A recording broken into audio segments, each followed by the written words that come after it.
সুপ্রিয় শিক্ষার্থী, আমরা গণিত অলিম্পিয়াড প্রাইমারি ক্যাটাগরির একটি সমস্যার সমাধান করব। আমরা বোর্ডে একটা প্রশ্ন দেখতে পাচ্ছি, অঙ্কনের বয়স তার বাবার বয়সের 6 ভাগের 1 ভাগ।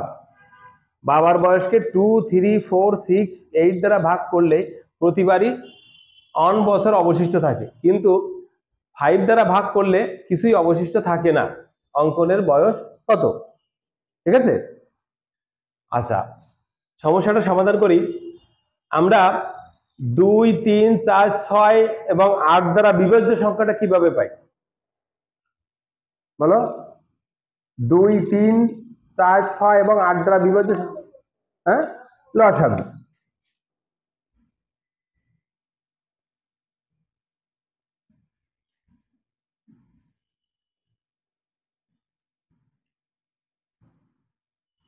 অঙ্কনের বাবার বয়স 2, 3, 4, 6 ও 8 এর লসাগু অপেক্ষা 1 বছর বেশি, তাই তো?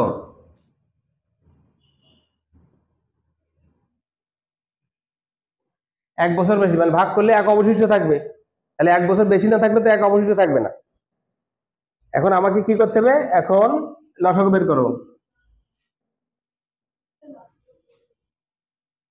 2, 3, 4, 6, 8 কত দিয়ে ভাগ করলে মিলে? 2।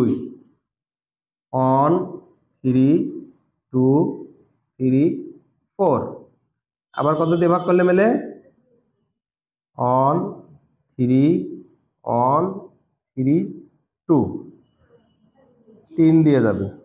1, 1, 1, 1, 2 এলসিএম নাকি? অতএব লসাগু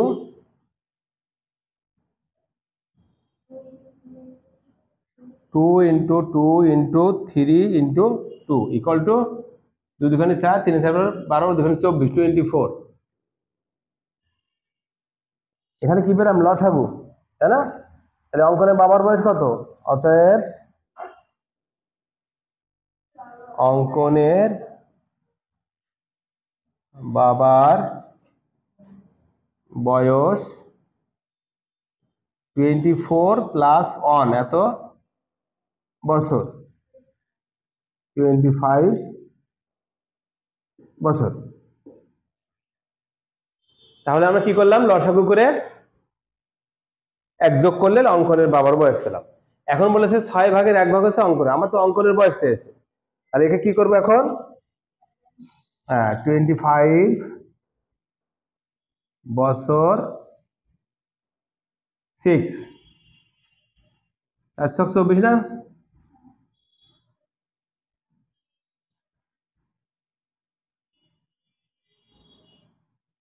অবশিষ্ট কত? 1 বছর। এই 1 বছরকে আমি মাস করব, তাই না? 12 মাসে 1 বছর, 12 দিয়ে গুণ করব।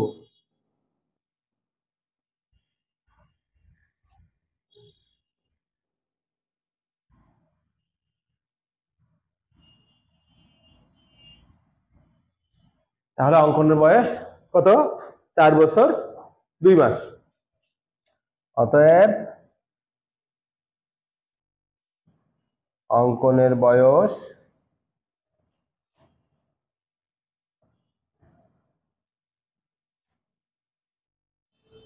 4 বছর 2 মাস। এই ভাগটা বুঝতে পেরেছো? যখন আমি বছরকে কোনো সংখ্যা দিয়ে ভাগ করব, অবশিষ্ট যেটা থাকবে এটাকে আবার মাস করে নিব, মাস করে আবার ওই 12 দিয়ে ভাগ করব, ঠিক আছে? তাহলে আমি বছরও পাবো, মাসও পাবো। এরপর যদি মাসে অবশিষ্ট থাকতো কি করতাম? দিন করে নিতাম, তাই না? দিন করে মিলাতাম, এইভাবে ঘন্টা করে নিতাম, এইভাবে এইভাবে। ঠিক আছে, বুঝতে পেরেছো তাহলে? ওকে, থ্যাংক ইউ।